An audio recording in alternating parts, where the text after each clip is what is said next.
Hello everyone, welcome back to my channel. పావు KG చికెన్తో chicken పచ్చడి చేశానండి. 1 టేబుల్ స్పూన్ జీలకర్ర, ఆవాలు, మెంతులు కొద్దిగా తక్కువ వేసుకోండి. వేయించి పొడి చేసుకోవాలి.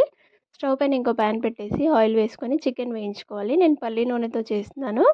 ఇవి పొడి చేసుకున్న తర్వాత మనం వెల్లుల్లిపాయలు కూడా దంచేసుకోవాలి. చికెన్ ఇలా కలర్ చేంజ్ అయ్యి కొద్దిగా క్రిస్పీ అయితే సరిపోతుందండి. అదే ఆయిల్లో ఎండుమిర్చి, హాఫ్ కప్ కారం, 1.5 టేబుల్ స్పూన్ ఉప్పు, మనం దంచుకున్న మసాలా, అలాగే 1 టేబుల్ స్పూన్ గరం మసాలా, ఎల్లుల్లిపాయ పేస్ట్, అల్లం వెల్లుల్లిపాయ పేస్ట్, పసుపు అందులోనే ఉంది. ఇవి వేసేసుకొని చికెన్ వేసుకోవాలి. మనం స్పైసెస్ వేసేటప్పుడు లో ఫ్లేమ్లో పెట్టి చేయాలండి. ఇలా 1 నిమిషం అయిన తర్వాత స్టవ్ ఆఫ్ చేసుకొని పూర్తిగా చల్లారిన తర్వాత నిమ్మకాయ రసం పిండుకోవాలి. నేను 1 నిమ్మకాయ అయితే పిండేశాను.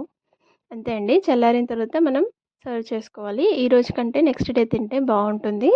నా వీడియో కనుక నచ్చితే ప్లీజ్ లైక్ చేయండి, షేర్ చేయండి, సబ్స్క్రైబ్ చేసుకోండి. Thank you so much for watching.